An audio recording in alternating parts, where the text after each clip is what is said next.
Hello guys, welcome to IBTS YouTube channel.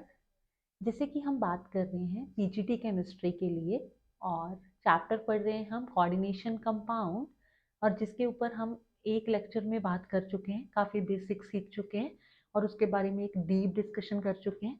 जिसने अभी तक वो लेक्चर नहीं देखा है, हमारे यूट्यूब चैनल पे जाइए और हमारी प्लेलिस्ट है स्पेशल पीजीटी केमिस्ट्री के लिए।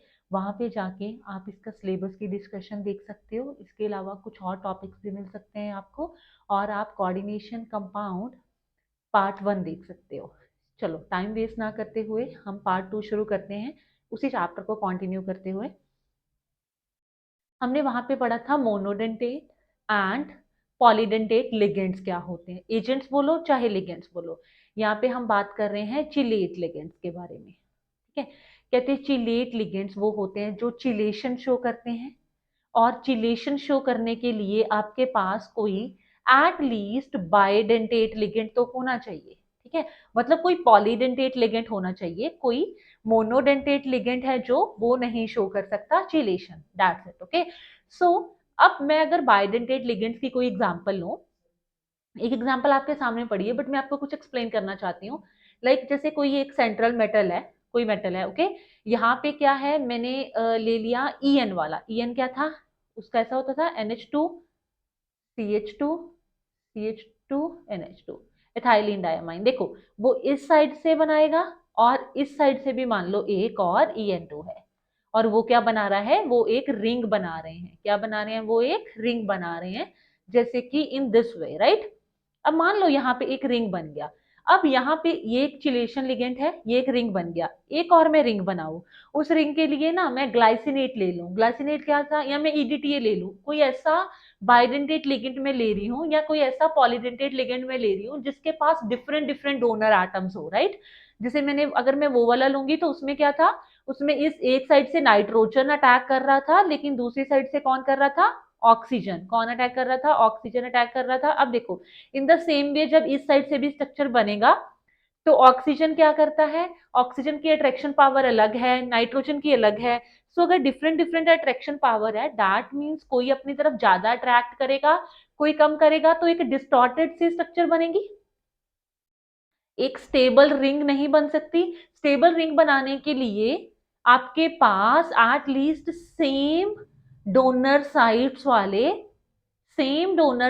वाले पॉलीडेंटेट लिगेंड होने चाहिए। देखो अब क्या हमने सीखा कि चिलेशन होता है ना जो, वो कोई भी पॉलीडेंटेट लिगेंड शो नहीं कर सकता। सिर्फ वही पॉलीडेंटेट लिगेंड शो कर सकते हैं जिनके पास डोनर साइट्स जो सेम हो। जैसे EDTA नहीं कर सकता क्योंकि उसके पास, हमने क्या पढ़ा था लास्ट क्लास में, उसके पास 6 डोनर साइट्स है, 2 नाइट्रोजन है, 4 ऑक्सीजन है। डिफरेंट हो गया ना। अब देखो जैसे उसने एग्जाम्पल लिया है जो, इस एग्जाम्पल में जितनी भी डोनर साइट्स हैं इसकी सारी ऑक्सीजन है, तो दैट मीन्स ये वाला जो कॉम्प्लेक्स है वो चिलेशन शो कर सकता है। एक एग्जाम्पल मैंने आपको दिया ईएन का, ईएन भी कर सकता है। एक हमने पढ़ा था ऑक्सालेट, ऑक्सालेट भी कर सकता है, राइट। नेक्स्ट देखते हैं, यहाँ पे उसने क्या बोला, phosphates are used to tie up this and this in hard water to prevent them from interfering with detergent. Hard water की सॉफ्टनेस को सॉफ्ट वाटर में कन्वर्ट करने के लिए, मतलब उसकी हार्डनेस को खत्म करने के लिए ये यूज होता है, वहां पे चिलेशन का काम है, ये इसका एक एप्लीकेशन दे रखा है, राइट। नेक्स्ट आ जाइए, एक और चिलेटिंग एजेंट की बात करी है, फॉस्फोरीन्स। आपको देखते ही पता चल जाएगा, इसके पास सारे के सारे डोनर कौन है, नाइट्रोजन। नाइट्रोजन है, दैट मीन्स क्या है, देखो एक तो एक से ज्यादा डोनर भी है, 2 नाइट्रोजन दिख रहे हैं, दोनों के पास अपना अपना लोन पेयर है, दैट मीन्स इस साइड से भी अटैक हो सकता है, इस साइड से भी हो सकता है, और दोनों सेम भी हैं, तो दैट मीन्स क्या है, चिलेशन शो करेगा। ओके, नेक्स्ट देखते हैं, एक ये और दिया हुआ है फॉर्फिरिन्स। ये क्लोरोफिल ए का होता है और एक टेट्रा डेंटेट लिगेंड है। टेट्रा डेंटेट मतलब 4 डोनर साइड्स हैं उसकी, तो देख लीजिए ये 4 है। कुछ एग्जांपल्स दी हुई हैं ये, आप लोग इनके, आपको देखते ही पता चलता रहेगा कि कौन सा है सेम वाला या कौन सा डिफरेंट वाला, राइट। आगे आ जाइए, कोऑर्डिनेशन कंपाउंड्स की नेमिंग की बात करी है उसने। देखो बेटा, अगर कोई, देखो अगर तो आपके पास कोई न्यूट्रल लिगेंड है, लिगेंड्स की बात कर रहा है, देखो लिगेंड्स दिए हुए हैं ना, तो उनका कॉम्प्लेक्स में नाम कैसा करना है। अगर तो आपके पास कोई न्यूट्रल लिगेंड है, ठीक है, जैसे आपके पास NH3 है, तो ये डबल एम वाला अमाइन होता है। ओके। और अगर आपके पास जैसे वाटर है, तो वाटर को क्या कहते हैं, एक्वा। मतलब कोई स्पेसिफिक एंडिंग नहीं होता इनका, बस जो नाम है वही लेना है। जैसे आपके पास मान लो कुछ ऐसा है, इसको हम क्या इसका यही डोनर साइन क्या बोलते होते हैं, इसको पेरिडीन, बस पेरिडीन ही लिखना है। ओके। पर अगर आपके पास कोई नेगेटिव लिगेंड है, जो कि बहुत इंपॉर्टेंट है, राइट, तो आपको क्या करना है, आपको उसके पीछे वाले ई को रिप्लेस कर देना है ओ से। ई को किससे रिप्लेस करना है, ओ से। जैसे देखो, अजाइड होता है ना N3 आयन, हमने क्या लिखना है, अजाइडो। ब्रोमाइड होता है तो ब्रोमो, लाइक ब्रोमो लिखा हुआ है उसने, ब्रोमाइडो भी चलेगा, दोनों में से आपको तो टिक करना है, राइट। तो ब्रोमो या ब्रोमाइडो में से कुछ भी चलेगा। क्लोराइड है तो क्लोराइडो, साइनाइड है तो साइनाइडो, फ्लोराइड है तो फ्लोराइडो। मतलब पीछे वाला ई हटाओ और ओ ऐड करते जाओ। जैसे हाइड्रोक्साइड है तो हाइड्रो ऑक्साइडो, कार्बोनेट है तो कार्बोनेटो। ओके। सबको ई को ओ से रिप्लेस करते जाना है। ऑक्सालेट है तो ऑक्सालेटो, ऑक्सालेट हमें पता है एक बाइडेंटेट लिगेंड है विद सेम डोनर साइट्स वाला, तो उसको आपने क्या लिख सकते हो, ऑक्सालेटो, ठीक है। लेकिन यहाँ पे देखिए एथाइलिन डायमाइन EN है, हमने उसको क्या लिखा हुआ है, एथाइलिन डायमाइन ही लिखा है ना। क्यों, क्योंकि वो न्यूट्रल है। वो EN किस में आता है, EN न्यूट्रल में आता है, आप उसका नाम नहीं बदलोगे। एक्वा वाटर के लिए, पिराडीन के लिए, ये रही examples.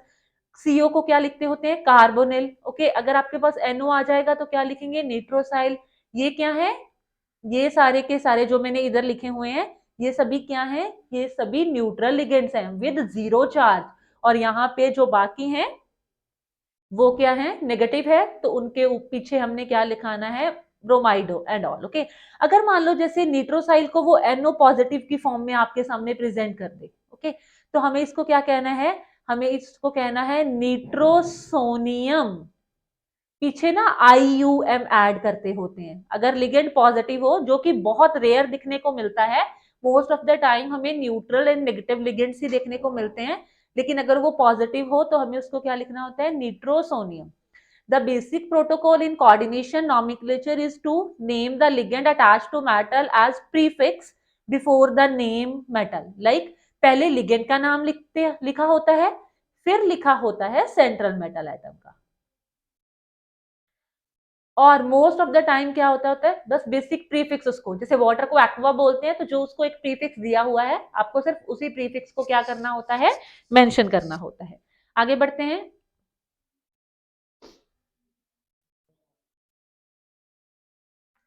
Nomenclature of coordination compound, बहुत सिंपल। कहते हैं ऑलवेज नेम्ड फर्स्ट। जैसे आपको सिंपली पता है कि कोई भी कोऑर्डिनेशन कंपाउंड है, कोऑर्डिनेशन कंपाउंड की दो फॉर्म्स हो सकती हैं। जैसे एक तो देखो उसने ना ये वाला एग्जांपल यहाँ पे रखा हुआ है, कुछ ऐसा करके, ओके। और एक वो क्या कह सकता है, कुछ ऐसा कॉम्प्लेक्स भी हो सकता है। मान लो जैसे मैंने ऐसे ही कुछ ऐसे लिख दो, गॉट इट, कुछ ऐसा भी हो सकता है। अब इसमें क्या है, जो हमारा आयन है वो आगे है, कॉम्प्लेक्स पीछे है। इसमें क्या है, कॉम्प्लेक्स आगे है लेकिन आयन कहाँ है, आयन पीछे है। तो मतलब इस केस में हमें क्या पता होना चाहिए कि जो चीज आगे होती है वो हमेशा पॉजिटिव होती है, जो पीछे, चाहे वो पीछे आयन दिया हो, चाहे मेटल कॉम्प्लेक्स दिया हो, वो नेगेटिव होता है। इस केस में हमारा मेटल कॉम्प्लेक्स पॉजिटिव है, पीछे वाला नेगेटिव है, बट इस केस में हमारा ये वाला पार्ट पॉजिटिव है, तो मेटल कॉम्प्लेक्स क्या है, दैट इज नेगेटिव ओनली। सो हम क्या कहेंगे, जैसे ये वाला कॉम्प्लेक्स दिया हुआ है, तो हमें इसकी नेमिंग करनी है। Ligand are listically alphabetically before the metal prefix denoting the number of particular ligands and ignored when alphabetizing. Okay. So यहाँ पे देखिए क्या करना है, आपको सबसे पहले लिगेंड का नाम लिखना है। जैसे यहाँ पे लिगेंड कितने हैं, अभी दो हैं, एक NH3 है, एक क्लोरीन है। NH3 को हम कहते हैं अमाइन, मतलब वो A से शुरू होता है। क्लोरीन को हम कहते हैं क्लोराइडो, ओके, यहाँ क्लोरो। सो वो किससे शुरू होता है, वो C से, तो A पहले आता है अल्फाबेटिकली। सो पहले नाम किसका लिखेंगे, अमाइन के लिए। सो 5 अमाइन दिए हुए हैं, तो क्या लिखेंगे, पेंटा अमाइन। क्योंकि न्यूट्रल है तो अमाइनो नहीं, सिर्फ अमाइन। फिर दिया हुआ है क्लोरीन, हम उसको क्या लिखते हैं, क्लोरो लिख दिया। क्लोराइडो भी लिखा होगा तो that is fine only, okay. So then उसके बाद आ गया कोबाल्ट। कोबाल्ट लिखेंगे, चार्ज देखिए इसके ऊपर 0 है, क्लोरीन का -1 होता है, 2 क्लोरीन बाहर है तो इस हर एक के ऊपर -1, -2 एंड -1, -3 हो गया। तो कोबाल्ट का ऑक्सीडेशन स्टेट क्या आ गया, 3। जिसको ऑक्सीडेशन स्टेट निकालना नहीं आता वो पहला लेक्चर देखोगे तो फिर पता चलेगा कि कैसे सॉल्व होना है, राइट। तो यहाँ पे 3 आ गया। और जो पीछे वाला बचा हुआ पार्ट होता है, 3 बच गए ना, इसको बाहर पीछे लिख देना है। तो लिख दिया हमने क्लोराइड, इसको नहीं क्लोराइडो लिखना, क्योंकि ये लिगेंड नहीं है, ये तो आउटसाइड दी बॉक्स है ना, तो आउटसाइड दी बॉक्स लिगेंड नहीं होता बच्चे। तो आप इसको क्या है, क्लोराइडो नहीं लिख सकते, ये सिर्फ क्लोराइड ही है। Got it. आगे आ जाइए। यहाँ पे उसने बताया हुआ है कि एंड पे आपको ओ से रिप्लेस करना है, जो बात हम सीख चुके हैं पहले ही। और उसने बोला है कि अगर आपके पास, जैसे यहाँ पे तो 5 थे ये, तो मैंने पेंटा अमाइन लिख लिया। वो कहता अगर आपके पास कोई ऐसा लिगेंड आ जाए ना जो कॉम्प्लेक्स हो, कॉम्प्लेक्स मतलब जो पॉलीडेंटेट हो, तो उस केस में आपने क्या करना है, उस केस में आपने बायट्राई नहीं यूज करना, बिस्ट्रिस यूज करना है। क्या यूज करना है, बिस्ट्रिस। जैसे कि कोई एग्जांपल दिया होगा यहाँ पे, तो मॉलिब्लेडियम का chloro oxo, tetra chloro oxo, यही वाला एग्जांपल दिया हुआ है, देख लीजिए। अब देखो यहाँ पे जो नॉमेनक्लेचर ऑफ कोऑर्डिनेशन कंपाउंड लिखा है ना, इसमें से जो हमारा मेटल कॉम्प्लेक्स है वो नेगेटिव है। जब मेटल कॉम्प्लेक्स नेगेटिव होता है ना, तो जो हमारा मेटल आयन है, ठीक है, जैसे ये मॉलिब्लेडियम है तो मैंने इसको मॉलिबिलेट लिखा है, पीछे 8, पीछे 8 ऐड कर देना है, किसके नाम के, सेंट्रल मेटल एटम के नाम पे। जैसे आयरन Fe है, अगर वो पिछले कॉम्प्लेक्स की तरह आए, मतलब जब कॉम्प्लेक्स क्या हो, पॉजिटिव हो, तो आपने आयरन ही लिखना है। लेकिन अगर कॉम्प्लेक्स नेगेटिव हो गया तो क्या लिखना है, फेरेट। क्या लिखोगे, फेरेट, ओके। जैसे आपके पास मान लो CO आ गया, तो CO इज बेसिकली कोबाल्ट, अगर पिछली वाले की तरह आए तो कोबाल्ट, लेकिन अगर नेगेटिव कॉम्प्लेक्स में आए तो cobaltate. This is also a rule and you have to follow it. Oxidation number of the metal is listed as roman numerical, number में लिखना है, हम रोमन में ही लिखते हैं, ओके। सो आगे आ जाइए। Yes, isomerisms, same formula different property. Isomer का मतलब क्या होता है, same formula different properties. Structural isomerism, different bonds, stereo isomerism, same bond different arrangements, okay. So structural isomerisms क्या क्या है, coordination sphere isomerism, linkage isomerism. Structural isomerism कैसे हो सकता है, कोऑर्डिनेशन स्फीयर या लिंकेज। एंड स्टीरियो में क्या आ सकता है, ज्योमेट्रिकल एंड ऑप्टिकल, ठीक है। हम इनका डिफरेंस देखेंगे, ज्योमेट्रिकल एंड ऑप्टिकल, मतलब इसमें तो स्टीरियो में हम 3D की बात करेंगे, इसमें बात होगी 2D, ठीक है। इनके बारे में डिटेल बात होगी। Isomerism have the same molecular formula but their atoms are arranged either in a different order. सबसे पहले क्या बात कर रहा है वो, स्ट्रक्चरल आइसोमेरिज्म्स की। If the ligand like this group at the bottom of the complex can bind to a metal with one or another atom, the donor atom linkage isomerism। देखो कुछ होते हैं एम्बीडेंटेट लिगेंड्स। क्या होते हैं बच्चे, ambidentate ligands. What is the meaning of ambidentate ligand, ऐसे ligand जो जरूरत पड़ने पे अपनी दोनों साइड से अटैक कर पाए, पर एक टाइम पे एक साइड से ही करें। जैसे कि CN क्या है, साइनाइड। जब तो वो कार्बन से अटैक करता है तो हम उसको साइनाइड बोलते हैं, बट समटाइम ना वो नाइट्रोजन से भी कर लेता है, तो हम उसको क्या बोलते हैं, आइसोसाइनाइड। क्या होता है वो फिर, isocyanide. In the same way NO2, ठीक है, जिसको क्या कहते हैं हम, नाइट्राइटो N, अगर वो N से करे, लेकिन अगर वही O से करे अटैक तो क्या बोल देना है उसको, नाइट्राइटो O, ओके। इस तरह से चलना है। सो वो क्या होते हैं, एम्बिडेंट लिगेंड। वो O से भी कर सकता है, और वो जैसे यहाँ पे नाइट्रो, नाइट्राइटो, इनकी एग्जांपल्स कंसीडर करिए कि डिफरेंट डिफरेंट, तो वो डिफरेंट डिफरेंट कलर के कॉम्प्लेक्स दे रहे हैं, है ना, मतलब वो एम्बिडेंट लिगेंड्स होते हैं। नेक्स्ट आ जाइए। Some isomerism different in ligands are bonded to the metal atom outside the coordination zone, and the what is outside the coordination sphere, these coordination sphere isomerisms। देखिए जैसे ये वाले 3 isomerisms of this are जैसे ये है, इसमें इनको coordination sphere isomerism क्यों बोला जाता है? पहली बार इस तरह की बात हमने पीछे भी करी थी, ठीक है। पहली बार देखो हमने क्या करा, यहाँ पे लिगेंड्स क्या, 6 के 6 वाटर के मॉलिक्यूल्स लिए, तीनों क्लोरीन बाहर रखे तो वायलेट कलर का कंपाउंड मिला, राइट। फिर दूसरी बार हमने एक क्लोरीन को बाहर रख लिया, दो क्लोरीन को, एक क्लोरीन को अंदर रख लिया, दो क्लोरीन को बाहर रखा, साथ में एक वाटर मॉलिक्यूल की। तीसरी बार दो वाटर मॉलिक्यूलर बाहर रखे लेकिन क्लोरीन एक। तो हर बार कुछ डिफरेंट कलर भी मिल सकता है, कुछ डिफरेंट कॉम्प्लेक्स भी मिल सकते हैं। और अगर इन्हीं कॉम्प्लेक्स का हम सिस ट्रांस कर दें, मतलब आगे देखेंगे हम ज्योमेट्रिकल आइसोमेरिज्म है ना, तो फिर और कलर के ऊपर इफेक्ट पड़ सकता है। तो ये होते हैं कोऑर्डिनेशन स्फीयर आइसोमेरिज्म, जब हम जो लिगेंड्स हैं वो डिफरेंट डिफरेंट रख लें, different different in number, same तरह के लिगेंड्स हैं, देखो सब में वाटर एंड क्लोरीन ही है, लेकिन कभी हमने वाटर के 6 मॉलिक्यूल रखे हैं, कभी 5 रखे हैं, कभी 4 रखे हैं, तो उससे क्या हो रहा है, उनकी ज्योमेट्री के ऊपर फर्क पड़ रहा है। आगे आ जाते हैं, ज्योमेट्रिकल आइसोमेरिज्म। ज्योमेट्रिकल आइसोमेरिज्म्स होते हैं बेटा cis and trans. Cis isomerisms have like group on same side, जब सेम तरह के ग्रुप सेम साइड पे हो तो सिस, जब ओपोजिट साइड पे हो तो ट्रांस। तो फिर क्या हो जाता है, ट्रांस। जैसे कि देखिए यहाँ पे उसने क्या करा हुआ है, ये दो क्लोरीन लिए, एक क्लोरीन दो क्लोरीन, ये क्या है NH3 एंड NH3, देखिए ये दोनों सेम साइड पे हैं और ये दोनों सेम साइड पे है, दैट मीन्स सिस। अब ऐसा नहीं सोच लेना कि मैम ये दोनों तो डिफरेंट साइड पे है ना, नहीं, डिफरेंट नहीं, ओपोजिट। ओपोजिट देखो, ये एक कॉर्नर दूसरा, दोनों डायगोनल में ओपोजिट कॉर्नर्स पे आ रहे हैं ना, तो ट्रांस फिर बनता है, ओके। अगर ओपोजिट कॉर्नर पे आ जाए तो ट्रांस, ओके, और अगर सेम साइड पे आ जाए तो सिस। नेक्स्ट आ गया स्टीरियो आइसोमेरिज्म। स्टीरियो आइसोमेरिज्म्स क्या होते हैं, other isomerisms called optical isomer और enantiomers are mirror image of each other. देखो अब ना दो चीजें हो गई, जैसे मैंने क्या करा, मैंने यहाँ पे ए लिखा, और जैसे उसने एक देखो हाथ रखा है और उसका दूसरी साइड पे इमेज बन रहा है, लेकिन वो लेफ्ट हैंड है और वो राइट की तरह लग रहा है, हमें लगता है ना, हम अपने आप को भी मिरर में देखें तो हमारा लेफ्ट राइट और राइट लेफ्ट लग रहा होता है, उल्टा लगता है। जैसे कि यहाँ पे देखिए, एक ये एग्जाम्पल हो गया और दूसरा एग्जाम्पल ले लीजिए आप, ये हो गया, मैंने ए का मिरर इमेज बनाया, तो ए कैसा है कि मैं ए को उठा के बिल्कुल इस ए के ऊपर रखूं तो वो बिल्कुल फिट बैठ रहा है, लेकिन अगर मैं इस पी को ऐसे फ्लिप करके इसके ऊपर रखूं तो ये पता कैसे आएगा, ये कुछ इस तरह से आएगा।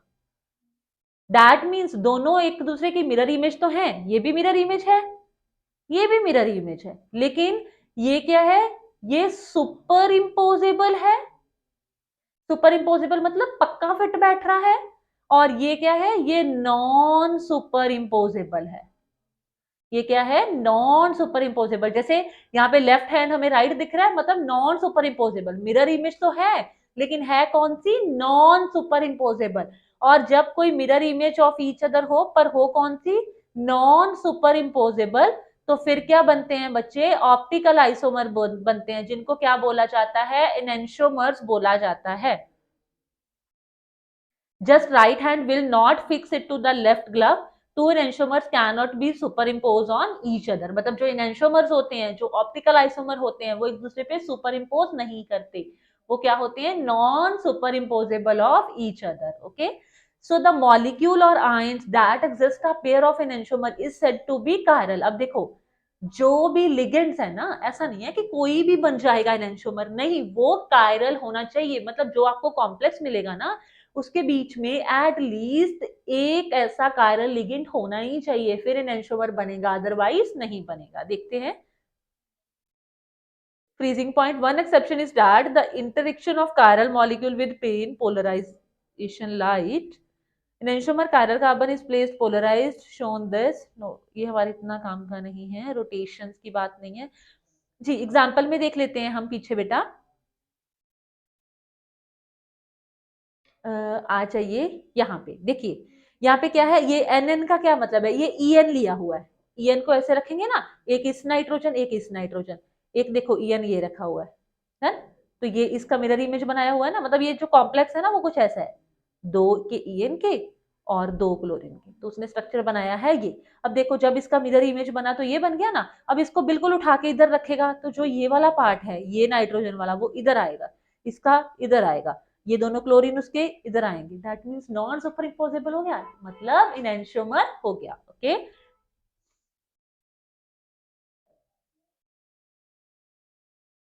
आगे देखते हैं। कुछ रोटेशंस की बात हुई है, वही सेम एग्जांपल। अब देखिए यहाँ पे, इसको देखिए, अब यहाँ पे ई एन ये है, एक ई एन क्या है, ये है, और ये है, और ये है, ठीक है। अब इसको इसके ऊपर रखो, फिट बैठ रहा है। दैट मीन्स एक आयरल, एक आयरल मतलब नॉन, मतलब इनएंशियोमर नहीं है, ठीक है, मतलब ऑप्टिकली इनएक्टिव है। ऑप्टिकली क्या है, इनएक्टिव है। क्यों? क्योंकि ये सुपर इम्पोजेबल मिरर इमेज दे रहा है। मेरे को कौन सी चाहिए थी? नॉन सुपर इम्पोजेबल चाहिए थी। और ये कौन सी दे रहा है? ये कायरल है। क्यों? क्योंकि ये क्या है, ये ऑप्टिकली एक्टिव है। अब ना फर्क देखो दोनों में। एक चीज और बताना चाहती हूँ, ध्यान से देखिए। जो ये वाला है ना बच्चे, जो ये वाला है, ये क्या है? ये ट्रांस है। ट्रांस का क्या मतलब होता है? जैसे मान लो वही हमारे पास दोनों के लिए है। सिस और ट्रांस कैसे बनाते हैं इनका? जो ज्यादा है, देखो ये बाइडेंटेट है और दो दिए हुए हैं, दो मतलब हर एक के पास दो साइड्स होती है, तो मतलब चार, चार डोनर साइड इसकी है, दो ये है, दो तो क्लोरीन है, ये मोनोडेंटेट है, दो ही है, ठीक है। ये चार डोनर साइड्स है ना। अब देखो बेटा, चार डोनर साइड्स मतलब ज्यादा वाला हो गया। जब ज्यादा वाले में से एक इस पोजीशन पे हो, ये जो लंबी वाली पोजीशन होती है ना, एक्सियल पोजीशन, जब इनमें से ज्यादा वाले के, जो ज्यादा वाले हैं वो एक्सियल पोजीशन पे हो, तो क्या होता है? सिस। लेकिन जब कम वाले एक्सियल पोजीशन पे हो जाएं, अब देखो ये कम वाले हैं ना, क्लोरीन और क्लोरीन एक्सियल पे पड़े हैं, इधर भी, मतलब चलो ये तो उनकी इमेज ही है, तो एक्सियल पे पड़े हैं मतलब ट्रांस। और अगला एग्जांपल देखिए, ये जो ज्यादा वाले हैं देखो वो पड़े हैं एक्सियल पे, एक इधर बढ़ गया, एक ये एक्सियल पोजीशन ये है ना, तो देखो वो पड़े हैं। कम वाले तो बेचारे कहाँ पे पड़े हुए हैं? वो तो इक्वेटोरियल पे पड़े हैं, मतलब ये नीचे वाली पोजीशन पे पड़े हैं। तो मतलब क्या हो गया? सिस।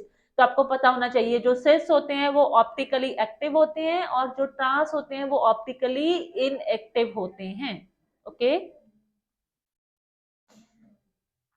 Explanation the property of transition metal complexes. देखो मैग्नेटिज्म एंड कलर, दो प्रॉपर्टीज हैं जिनको हमें देखना है। उसके लिए हमें क्या क्या पढ़ना है? हमें पता होना चाहिए, दो इसमें थ्योरीज है बहुत important, VBT and CFT. Okay, valence bond theory and crystal field theory, और एक थी वर्नर्स थ्योरी जिसको हम लास्ट में पढ़ चुके हैं। Okay, metal complex is its colour, मतलब कौन सा लिगेंड है, addition of this ligand to this change its colour. जैसे हमने ये बात बहुत बार कर ली हुई है कि यहाँ पे लिगेंड चेंज करेंगे तो कलर बदल जाएगा, मतलब कलर किसकी वजह से आता है? लिगेंड की वजह से। Light of different frequency give different colour, जैसे आप विबग्योर का एग्जांपल ले रहे हो यहाँ से, विबग्योर राइट, तो ये डिफरेंट डिफरेंट फ्रीक्वेंसी की है ना, वेवलेंथ देखो इसके इतनी है, इतनी है, और यहाँ आते आते बढ़ रही है। So different different color. We learned the elements can emit light of different frequency or color, but these coordination complexes are not emit light. They absorb light. ये emit नहीं करते, ये क्या करते हैं? Absorb. How does they give color? देखते हैं। No light absorb और रिफ्लेक्टेड गेट व्हाइट कलर। जो कोई भी लाइट को ऑब्जॉर्ब नहीं करता, सिर्फ रिफ्लेक्ट करता है, वो कौन सा देता है? White colour. जो ऑल लाइट को ऑब्जॉर्ब कर लेता है पर कुछ भी रिफ्लेक्ट नहीं करता, वो कौन सा देता हुआ? Black colour. तो बाकी ये तो हमें पता होता है ना। तो बाकी की बात करते हैं, कैसे आना है आपको। जिसे आपको यहाँ पे वेवलेंथ सब बता रखा है, आपके पास होता है विबग्योर, है ना, उसमें से आई को G Y O R, sorry, okay, VIBGYOR, इसमें से आई को हटा देना है, बाकी बच गया आपके पास 6। जैसे यहां से लिखना उसने शुरू करा है, V B G Y O R, आप किसी भी साइड से लिख सकते हो, क्लॉकवाइज एंटी क्लॉकवाइज कहीं से भी शुरू करके।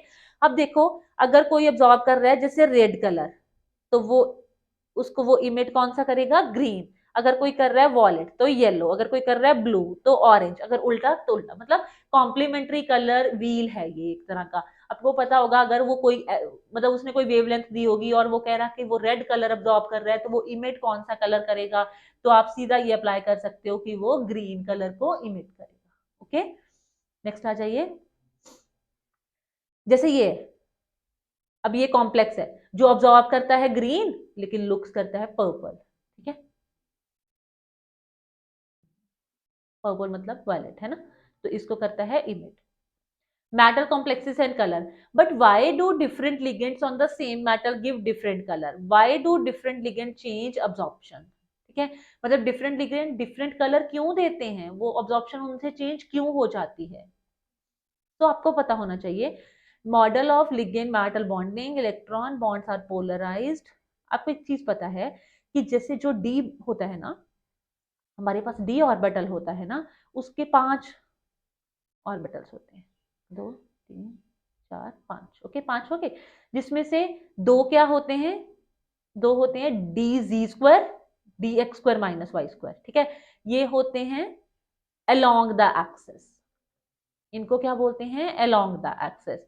और दूसरा होता है T2G सेट, और T2G सेट में क्या आता है, T2G सेट में आता है D X Y, D X Z and D Y Z, ठीक है, मतलब 2 तो हो गए D Z square, D X square minus Y square, ये होते हैं अलोंग द एक्सेस, ठीक है, अलोंग द एक्सेस मतलब कुछ ऐसा, जब इनका जो इलेक्ट्रॉन डेंसिटी है वो एक्सिस के ऊपर ज्यादा पाई जाती है, मतलब इनका इलेक्ट्रॉन का घर इस पोजीशन पे होता है। दूसरे हैं D X Y, D Y Z, D Z X, ठीक है, ये होते हैं बिटवीन द एक्सेस, मतलब इनकी जो इलेक्ट्रॉन डेंसिटी है वो इन पोजीशंस के ऊपर ज्यादा पाई जाती है, ठीक है, इस तरह से होता है। सो डिफरेंट डिफरेंट तरह के होते हैं डिफरेंट, पर हमारी जो थ्योरीज हैं उनमें अप्रोच कौन करता है ज्यादातर, अलोंग द एक्सिस। बात करते हैं इनके ऊपर हम आगे। अब देखो होता क्या है, जैसे कोई इलेक्ट्रॉन है यहाँ पे पड़ा है, ये तो डी के हैं तीनों, ये मान लो T2G वाला सेट है बिटवीन द एक्सिस, ये ऊपर वाला EG वाला सेट है फॉर एग्जांपल, ठीक है। अब क्या हो रहा है इसमें, यहाँ पे एक इलेक्ट्रॉन है, उसने एक सफिशिएंट एनर्जी को ऑब्जॉर्ब करा, एनर्जी किसके इक्वल होती है, एच म्यू, उसने ऑब्जॉर्ब करा, वो ऊपर जंप कर गया, ठीक है। अब जब वो नीचे वापस आएगा तो वो कोई ना कोई कलर इमिट करेगा, हमने ये सीखा होता है। पर अब देखिए वहां पे हम क्या सीखते होते हैं कि ग्राउंड स्टेट से एक्साइटेड स्टेट जाता है, लेकिन कोऑर्डिनेशन कंपाउंड में तो ये भी डी का है, ये भी डी का है, तो कोऑर्डिनेशन कंपाउंड का कलर किस वजह से होता है, ये याद रखना है, डी डी ट्रांजिशन की वजह से। किसकी वजह से, डी डी ट्रांजिशन की वजह से। कोऑर्डिनेशन कंपाउंड का कलर किसकी वजह से होता है, डी डी ट्रांजिशन की वजह से। डिफरेंट लिगेंड्स इंटरैक्ट मोर और less change E space of D orbitals. देखो अलग अलग तरह इंटरैक्ट करेंगे, डिफरेंट डिफरेंट लिगेंड्स में ये वाली स्पेस कम या ज्यादा हो सकती है, वो किसके ऊपर डिपेंड करता होता है कि लिगेंड कैसा है। जैसे आपको पता होना चाहिए 2 तरह के लिगेंड्स होते हैं, स्ट्रॉन्ग फील्ड लिगेंड, ओके, और दूसरा है वीक फील्ड लिगेंड, ओके। 2 तरह के लिगेंड्स होते हैं, स्ट्रॉन्ग फील्ड और weak field. Strong field ligands के लिए 4 लिगेंड्स है जिनको आपने याद रखना है। कौन कौन से हैं वो, cyanide, okay, ammonia, EN and CO, ये चारों लिगेंड्स क्या हैं, स्ट्रॉन्ग फील्ड, मतलब ये पेयरिंग में हेल्प करते हैं, ठीक है। और इनके बीच में जो स्पेस देखो, साइनाइड ये पड़ा है ना, अमोनिया ये पड़ा है, इनके बीच में देखो स्पेस क्या है, ज्यादा है। और जो वीक फील्ड मतलब जो रेस्ट इसके बाद बच गए, जैसे fluorine, chlorine, bromine, iodine, water या कुछ भी है, वो सारे क्या है, वीक फील्ड, तो उनके बीच में ये स्पेसिंग क्या होती है, कम होती है। कैसे होती है वो देखेंगे। सो मतलब वीक फील्ड लिगेंड जो होते हैं, नो पेयरिंग, उनमें कोई पेयरिंग नहीं होती। इसका क्या मतलब है ये हम डिस्कस करेंगे आगे ही कॉन्टिन्यूटी में इसी चैप्टर में। स्ट्रॉन्ग फील्ड लिगेंड्स क्या होता है, पेयरिंग टेक्स प्लेस, इसमें क्या होता है, पेयरिंग होती है। जैसे ये सीरीज दे रखा है उसने, है ना, साइनाइड, इसको बोलते हैं स्पेक्ट्रोकेमिकल सीरीज, जिसमें देखो साइनाइड सबसे ज्यादा स्ट्रॉन्ग है, फिर ये, फिर पीछे अमोनिया आ गया, वाटर, फ्लोरीन, क्लोरीन पीछे पीछे आते रहते हैं, ओके। बट आपको बेसिकली वैसे याद रखना है कि जो मैंने 4 बताए हैं वो स्ट्रॉन्ग है, बाकी वीक है, ठीक है। ये था आज का हमारा चैप्टर का पार्ट 2, ठीक है, जिसमें मैंने काफी आपको नेमिंग सिखाई है, कॉम्प्लेक्सेस के बारे में बताया है, उनका कलर किस वजह से होता है, स्ट्रॉन्ग फील्ड लिगेंड्स क्या होते हैं और वीक फील्ड लिगेंड्स क्या होते हैं, ठीक है। इसके बाद अगली क्लास में हम लोग इसकी बहुत ही 2 इंपॉर्टेंट थ्योरीज के बारे में पढ़ेंगे। उसके लिए आप लोग हमारा चैनल है जो उसको सब्सक्राइब कर लीजिए। सो फिर हम मिलते हैं अगली क्लास में, ठीक है, थैंक यू।